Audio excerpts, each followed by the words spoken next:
जमात इस्लामी के सेनेटर मुश्ताक अहमद खान की इलेक्शन के लिए सेनेट में करारदाद जमा। करारदाद में कहा गया कि सुप्रीम कोर्ट 8 फरवरी को इलेक्शन का फैसला दे चुकी। निगरान हुकूमत और इलेक्शन कमीशन की जिम्मेदारी है वो इलेक्शन वक्त पर करवाएं। अमन अमान और मौसम की वजह से इलेक्शन मुलतवी करने की करारदाद मंजूरी गैर आईनी है। सेनेट के पास आइन के खिलाफ काम करने का कोई इख्तियार नहीं। 8 फरवरी को इलेक्शन फ्री एंड फेयर होने चाहिए।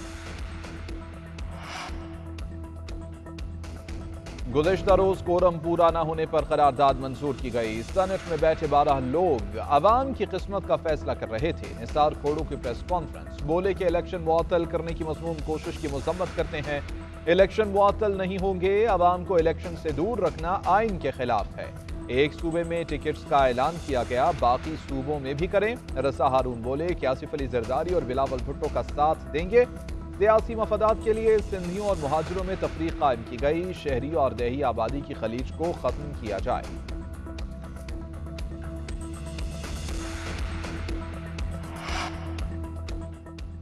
तोशाखाना रेफरेंस में बानी चेयरमैन पीटीआई पर फर्दे जुर्म आयद न हो सकी। 190 मिलियन पाउंड रेफरेंस में बानी चेयरमैन पीटीआई और बुशरा बीवी की दरख्वास्त जमानत पर समाअत 8 जनवरी तक मुलतवी। डेप्यूटी प्रोसिक्यूटर जनरल नैब का तोशाखाना केस में फर्दे जुर्म आयद करने पर जोर।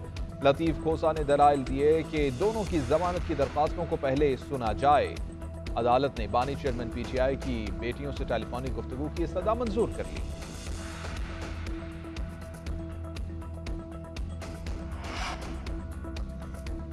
शाह महमूद कुरैशी मुल्तान के इंतखाबी महाज से आउट। एनए 150, 151 और पीपी 218 से इलेक्शन नहीं लड़ सकेंगे। जैन कुरैशी और मेहरबान कुरैशी तीनों हलकों से इलेक्शन लड़ने के लिए अहल करार। एनए 60 और 61 से फवाद चौधरी के कागजात मंजूरी का हुक्म वापस।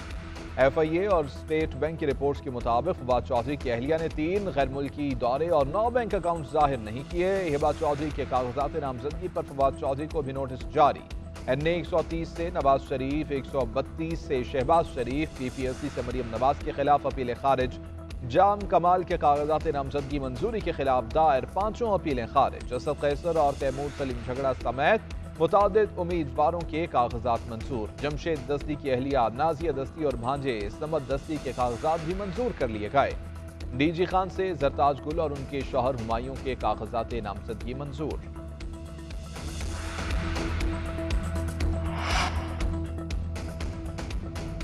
अवाम 9 मई नहीं 28 मई वालों को वोट देंगे। नून लीग का फैसला है कि इंतखाबात 8 फरवरी को होंगे।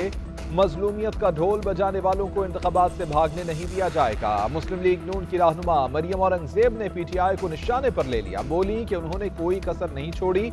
हाई कोर्ट, सुप्रीम कोर्ट गए, सेनेट में भी करारदाद जमा कराई गई। जेलों में बैठकर धमकियां और इदारों के खिलाफ बातें की जा रही हैं। आर्टिकल में लिखता है कि मेरी पार्टी को लेवल प्लेइंग फील्ड नहीं मिल रही। कागजात मुस्तरद हुए तो सुप्रीम कोर्ट चले गए। सुप्रीम कोर्ट ने सबूत मांगे, ये तो वहां जाकर भी झूठ बोलते हैं। मईशत तुमने तबाह की, फिर लिखते हो महंगाई हो गई। 9 मई वाले चेहरों पर आर्टिकल 6 लगना चाहिए। अदलिया के साथ इख्तिलाफ राय रखना हर शहरी का हक है। मुकम्मल इख्तिलाफ राय के बावजूद अदब व एहतराम बहुत जरूरी है। चीफ जस्टिस काजी फायज ईसा का तकरीब से खिताब। कहा कि हाई कोर्ट मातहत अदलिया की सुपरवाइजर हैं। बतौर chief justice practice and procedure case को बराह रास्त नशर किया। खुशी है कि अदलिया में जदीद टेक्नोलॉजी इस्तेमाल हो रही है। बराह रास्त समाज से आम शहरी भी इंसाफ होता देखेगा।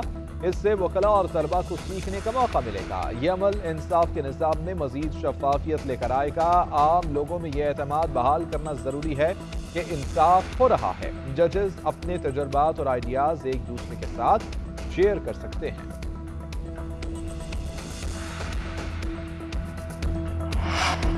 जुल्फ़िकार अली भुट्टो की सजाए मौत के खिलाफ सदारती रेफरेंस में पीपल्स पार्टी का जवाब जमा। फारूक एच नाइक ने 108 सफ़ात पर मुश्तमिल तहरीरी जवाब सुप्रीम कोर्ट में जमा करा दिया।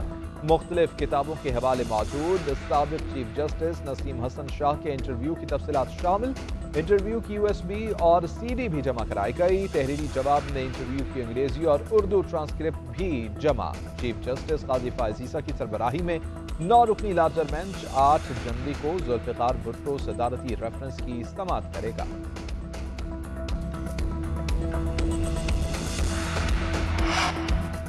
और नए लड़कों को खिलाने का तजुर्बा नाकाम, कैंगरूज ने पाकिस्तान को टेस्ट सीरीज में व्हाइट वॉश कर दिया। टॉप ऑर्डर चला, ना ही मिडिल ऑर्डर कुछ खास कर पाया।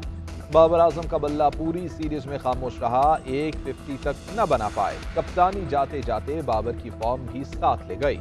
गलतियां सुधारने के बजाय एक ही तर्ज से विकेटें गंवाते रहे। 6 इनिंग्स में 21 की औसत से 126 रन ही बना सके। ओपनर अब्दुल्ला शफीक ने पूरी सीरीज में 110 रन बनाए। सिडनी टेस्ट की दोनों इनिंग्स में 0 पर आउट हुए, कई कैचेस भी ड्रॉप किए। मोहम्मद रिजवान 193 रन बनाकर टॉप स्कोरर रहे। आमिर जमाल ने 143 रन बनाकर मायनाज बैटर्स को भी पीछे छोड़ दिया।